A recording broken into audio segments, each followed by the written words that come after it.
Hello everyone, I welcome you all to my channel. My name is Shivam. Friends, Gandhi ji के बारे में इस दुनिया में कौन नहीं जानता। लगभग सभी ने उनके बारे में कभी ना कभी कुछ पढ़ रखा है या फिर सुन रखा है। हमने भी बचपन में बहुत सारी बुक्स के चैप्टर्स उन्हीं के नाम पे पढ़े हैं, चाहे वो हिंदी का चैप्टर हो, इंग्लिश का चैप्टर हो या फिर वो हिस्ट्री का चैप्टर हो। गांधी जी इतने पॉपुलर आज भी हैं जितना वो 70 साल पहले हुआ करते थे, यानी जब उनका असैसिनेशन हुआ था उससे भी पहले। वो इतने फेमस हैं, पॉपुलर हैं कि इंडिया में करेंसी पे भी उन्हीं का फ़ोटो प्रिंट होता है। सो आज हम उनके बारे में 25 फैक्ट्स यानी 25 फैक्ट को डिस्कस करेंगे। इसके अलावा सबसे पहले हम बेसिक्स को पढ़ते हैं। बेसिक्स होता क्या है? बेसिक्स मतलब उनकी कुछ नॉर्मल चीज़ें जो आपको पता ही होनी चाहिए, तब जाके फैक्ट्स आपको थोड़ा बहुत समझ में आएंगे। ठीक है, तो गांधी जी कौन थे? गांधी जी एक फ्रीडम फाइटर थे, एक स्वतंत्रता सेनानी थे। उन्होंने देश को आज़ाद कराने के लिए बहुत सारे एफर्ट्स करे। ठीक है, और उनका जन्म कहाँ हुआ था? गुजरात के पोरबंदर में उनका जन्म हुआ। 2 अक्टूबर 1869 को उनका जन्म हुआ था और 30 जनवरी 1948 को उनका असैसिनेशन हुआ, यानी कि उनकी हत्या कर दी गई। नाथूराम गोडसे जी ने उनकी हत्या करी थी। ठीक है, तो ये कुछ बेसिक्स हो गया उनके बारे में। उनकी वाइफ का नाम था कस्तूरबा। इंग्लैंड पढ़ने गए थे, वकालत की पढ़ाई करने गए थे और साउथ अफ्रीका भी वो गए। काफ़ी साल वहाँ पे उन्होंने टाइम स्पेंड किया। ठीक है, तो ये कुछ बेसिक्स है उनके बारे में। तो अभी स्टार्ट करते वीडियो विदाउट बीइंग डिलेड। सबसे पहला फैक्ट है गांधी जी के बारे में कि गांधी जी की जो इंग्लिश बोलने का एक्सेंट था ना, वो एक आयरिश एक्सेंट था। आयरिश एक्सेंट मतलब कि जैसे कि आयरिश क्या हो गया? आयरिश मतलब आयरलैंड का जो निवासी हो गया, वो आयरिश कहलाता है। तो जो उनका पहला इंग्लिश टीचर था ना, वो आयरिश था। तो उनका एक्सेंट कैसा हो गया? आयरिश एक्सेंट हो गया, यानी इंग्लिश जब वो बोलते थे तो वो आयरिश एक्सेंट में इंग्लिश बोलते थे गांधी जी। ठीक है, आगे देखते हैं। अब इंग्लिश इंडिया में तो पढ़ाई नहीं आती थी। इंडिया में तो काफ़ी लेट इंग्लिश पॉपुलर हुई है। तो वो इंग्लैंड पढ़ने गए थे, तो वहाँ पे ही उन्होंने इंग्लिश सीखी और एक आयरिश टीचर था जो कि इंग्लिश पढ़ाता था। वहाँ से यानी उससे उसकी आवाज़ सुन सुन के उनका एक्सेंट भी हो गया आयरिश इंग्लिश। ठीक है, इंग्लिश बोलते थे आयरिश एक्सेंट में। नेक्स्ट हमारा जो फैक्ट है एंड दैट इज़ कि जब 1913 से 1938 के बीच में उन्होंने बहुत सारे कैंपेन करे, बहुत सारे मूवमेंट करे, आंदोलन चलाए, जैसे कि non cooperation movement, disobedience movement हो गया या फिर क्विट इंडिया मूवमेंट हो गया। तो इतने टाइम में इन्होंने इतनी वॉकिंग करी, इतने पैदल चले हैं, ये पैदल चल चल के ये मूवमेंट यानी आंदोलन करते रहते थे। तो इन्होंने लगभग 79,000 किलोमीटर वॉकिंग कर ली। ये लगभग पृथ्वी के 2 चक्कर लगाने के बराबर है। ये सेकंड फैक्ट था। तीसरा फैक्ट है, गांधी जी फुटबॉल के बहुत बड़े फ़ैन थे या लवर थे।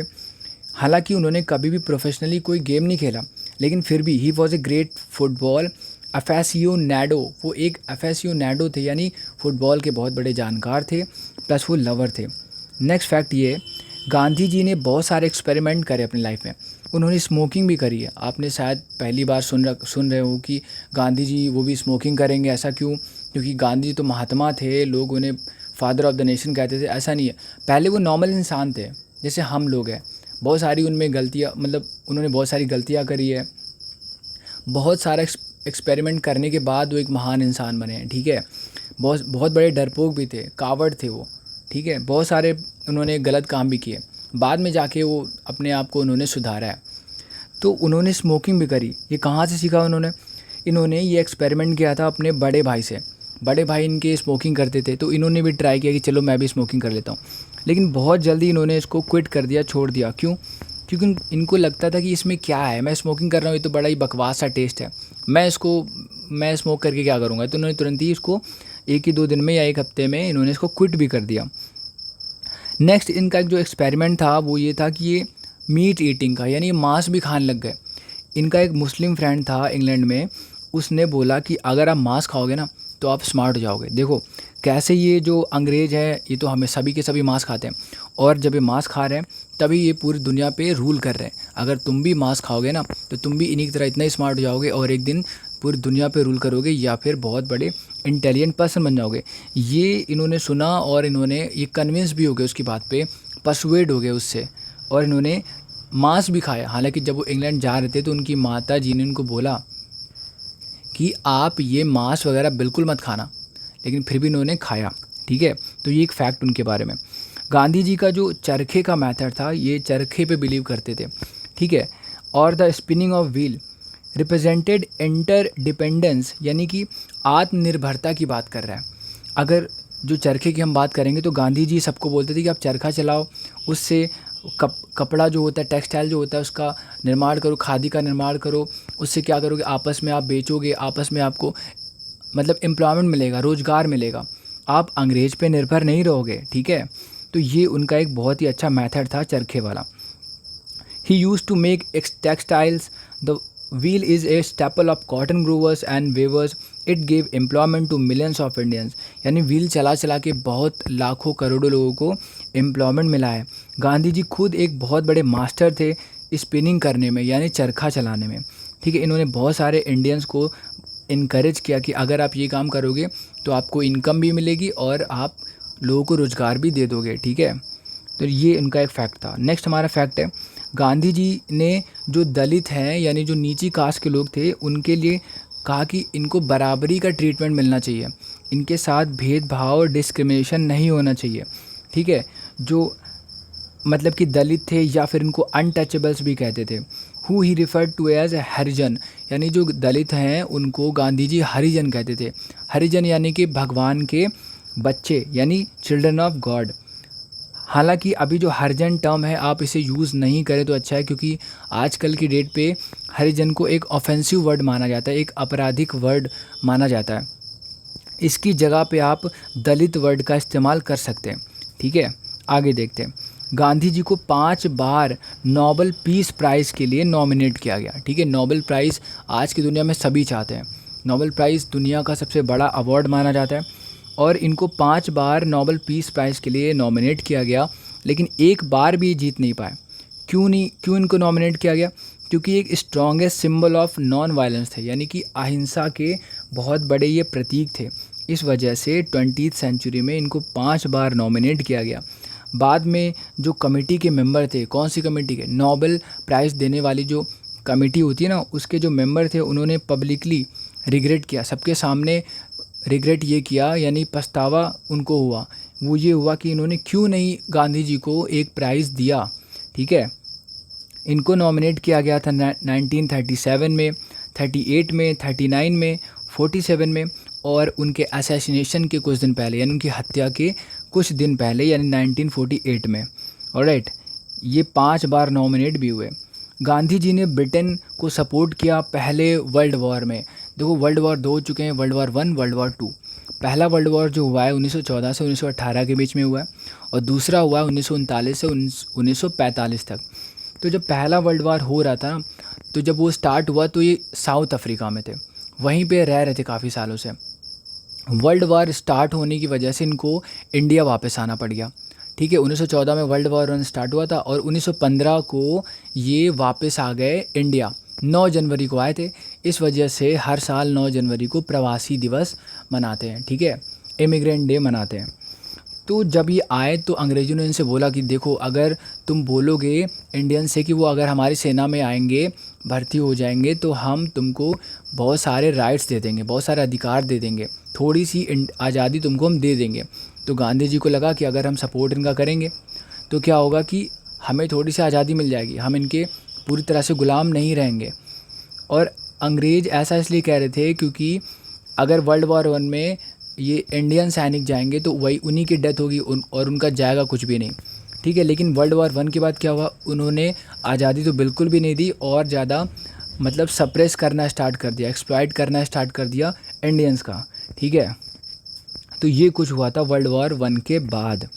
तो आगे देखते हैं, बाद में 1918 में क्या हुआ, इन्होंने ही joined a government campaign for Indians to volunteer for the British army. इन्होंने ये बोला कि आप ब्रिटिश आर्मी का साथ दीजिए। नेक्स्ट हमारा फैक्ट ये, गांधी जी का व्यू बदल गया और उन्होंने अपना माइंड चेंज किया क्योंकि अब उन्हें फुल इंडिपेंडेंस चाहिए थी। यानी कि जब उनको लगा कि इन्होंने हमें ऐसा धोखा दिया, हमने तो बोला कि घर घर जाके इनकी सेना में भर्ती हो जाओ और ये इन्होंने तो और ज़्यादा हमें सप्रेस करना स्टार्ट किया। तो इन्होंने अब डिसाइड किया कि अब आज़ादी इनको पूरी तरीके से चाहिए। तो इन्होंने बहुत सारे मूवमेंट करे। 1919 से 1922 तक, 1919 से 1922 तक इन्होंने नॉन कोऑपरेशन मूवमेंट चलाया। 1930 में इन्होंने सॉल्ट मार्च किया, यानी नमक सत्याग्रह किया। फिर 1942 में इन्होंने क्विट इंडिया मूवमेंट, ये जो इनकी काफ़ी फेमस और रिकॉग्नाइज्ड मूवमेंट में से एक है। आगे देखते हैं, this cause the British to promise India a major of salt self government. इतने सारे मूवमेंट के बाद 1931 में क्या हुआ कि ब्रिटिश ने कहा कि ठीक है, हम प्रॉमिस कर रहे हैं कि हम तुम्हें थोड़ी सी सेल्फ गवर्नमेंट वाली आज़ादी दे देंगे, लेकिन पूरी आज़ादी नहीं देंगे, थोड़ी सी आज़ादी हम तुम्हें दे देंगे। अगला फैक्ट ये है कि इन्होंने हिटलर को एक लेटर लिखा। हिटलर कौन था? हिटलर था जर्मनी का तानाशाह।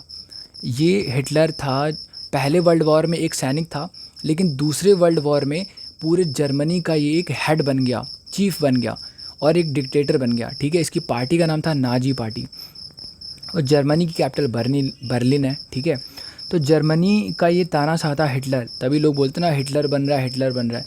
हिटलर वो होता है जो अपनी चलाता है पूरी दुनिया में। ठीक है, तो इसने बहुत सारे कंट्रीज़ पर अटैक किया था और इसी की वजह से वर्ल्ड वॉर 2 स्टार्ट हुआ था।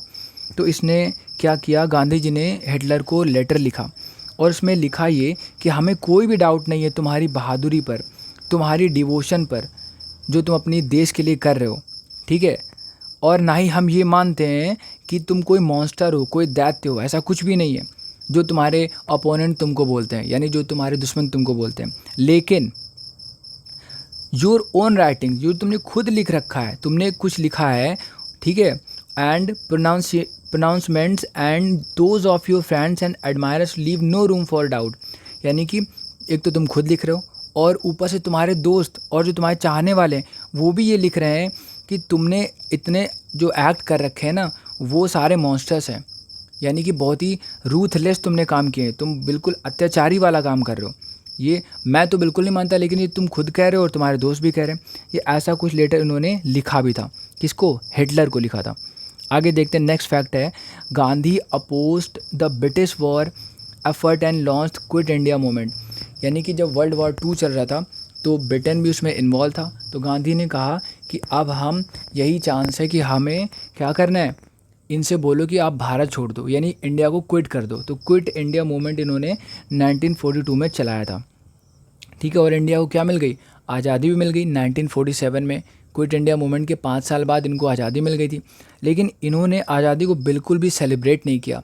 ऐसा इसलिए क्योंकि इंडिया 2 भागों में बट गया था ना, हिंदुओं के लिए हिंदुस्तान और मुसलमानों के लिए पाकिस्तान। आगे देखते हैं, during his 40 years of struggle Gandhi wrote around 10 million words.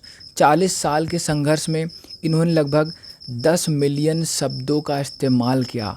यानी 1 मिलियन में होता है 10 लाख और 10 मिलियन में लगभग 1 करोड़ शब्द इन्होंने लिखे हैं 40 साल के अपने स्ट्रगल के दौरान। That is around 700 words every day. यानी हर रोज़ ये 700 वर्ड लिखते थे, हर दिन ये 700 शब्दों का इस्तेमाल करते थे। विच कवर्ड फ्रॉम, यानी कि किन किन बारे में लिखते थे ये 700 वर्ड का इस्तेमाल, यानी कि ये पॉलिटिक्स के बारे में लिखते थे, सोशल इशूज़ के बारे में लिखते थे, जैसे कि चाइल्ड मैरिज को ख़त्म करना, यानी बच्चों का जो शादी करवा देते हैं वो ख़त्म करना, प्रोहिबिशन ऑफ अल्कोहल यानी शराब को बैन करना, अनटचेबिलिटी की बातें करते थे या उसके बारे में लिखते थे, क्लीनलीनेस यानी सफाई के बारे में लिखते थे, और नेशन बिल्डिंग यानी जो हमारा देश है उसके निर्माण के बारे में बात करते थे। ठीक है, आगे देखते हैं, गांधी जी के साथ एक स्ट्रेंज कोइंसिडेंस भी हुआ है। ठीक है, और ये कोइंसिडेंस ये था कि गांधी जी का जन्म शुक्रवार के दिन हुआ, यानी फ्राइडे के दिन हुआ। भारत को आज़ादी भी फ्राइडे के दिन ही मिली और गांधी जी की हत्या भी फ्राइडे के दिन हुई, यानी जन्म भी फ्राइडे के दिन, मरण भी फ्राइडे के दिन और इंडिया को आज़ादी भी फ्राइडे के दिन मिली। अगला फैक्ट है, ये बहुत ही कायर थे, टिमिड थे, बहुत ही ज़्यादा मतलब कॉवर्ड थे, क्या कह सकता हूँ मैं, बहुत ज़्यादा डरपोक थे। ठीक है, लेकिन जो इनका सर्वेंट था ना, एक नौकर इनका, उसने बोला कि आप एक काम करो ना, आप भगवान राम का नाम लो, उनका नाम जपो, जब भी आपको डर लगे ना आप राम का नाम ले लेना, इससे क्या होगा ना, आपको कम डर लगेगा। और ऐसा ही इन्होंने किया। ही सक्सीडेड ऑल हिज फियर्स, उन्होंने अपने पूरे डर पे काबू पा लिया। And it was a rebirth of his spiritual side, इससे इनकी एक स्पिरिचुअल साइड का जन्म हुआ। ठीक है, आगे देखते हैं, लगभग 53 बड़ी रोड्स हैं इंडिया में जो गांधी जी के नाम पे हैं, और पूरी दुनिया में 48 ऐसी बड़ी रोड्स हैं जो कि गांधी जी के नाम पे हैं। ठीक है, आ रहा समझ में? नेक्स्ट देखते हैं, महात्मा गांधी को Time magazine's person of the year, मतलब इनका नाम आया था Time magazine's person of the year में। 1930 में, ठीक है। And was also the runner up for the Time's person of the century, और Time's person of the century के लिए ये रनर अप भी रहे हैं। अगला फैक्ट ये है कि गांधी जी को 14 बार अरेस्ट किया गया, यानी 14 बार इनको अरेस्ट कर लिया गया और ये 6 साल इन्होंने जेल में बिताए हैं, ठीक है। ये बहुत ही इंपॉर्टेंट फैक्ट था। अगला है, एक बार इन्होंने बोला, किसने बोला? बोस ने, सुभाष चंद्र बोस जी ने बोला कि अगर मैं लोगों को बुलाऊंगा ना तो लगभग एक ही बार में 20 लाख लोग आ जाएंगे, लेकिन अगर गांधी जी लोगों को बुलाएंगे ना तो लगभग एक ही बार में 20 करोड़ लोग आ जाएंगे। ये एक फैक्ट था, ठीक है। आगे देखते हैं। और फादर ऑफ द नेशन, ये जो हम बोलते हैं ना गांधी जी को, ये किसने कहा था? सुभाष चंद्र बोस जी ने कहा था कि जो महात्मा गांधी हैं यही है फादर ऑफ द नेशन। अगला देखते हैं। अगला फैक्ट है, गांधी जी ने खुद की बायोग्राफी लिखी है और वो गुजराती भाषा में लिखी है, ठीक है। कौन सी भाषा में? गुजराती भाषा में लिखी है। लेकिन उनका जो पीए था यानी पर्सनल असिस्टेंट था, उसने इनकी ऑटोबायोग्राफी को इंग्लिश में ट्रांसलेट किया, ठीक है, और इसका नाम रखा an autobiography of my experiments with truth. और इसको डिक्लेयर किया गया क्या? As one of the 100 most important spiritual book, ठीक है, 100 सबसे ज़्यादा इम्पॉर्टेंट स्पिरिचुअल बुक्स में से एक, ठीक है, ऑफ द 20th सेंचुरी। और ये किसने? हार्पर कॉलिंस पब्लिशर्स ने। ऑलराइट, नेक्स्ट फैक्ट है, in the mid years of his life, जब वो अपने लाइफ के आधे साल व्यतीत कर चुके थे, तब क्या हुआ कि इनको प्यार हो गया। किससे? सरला देवी चौधरानी से। ये एक औरत या लड़की बोल सकता हूँ मैं कि इनको सरला देवी चौधरानी से ये इनको थोड़ा सा अफेक्शन हो गया।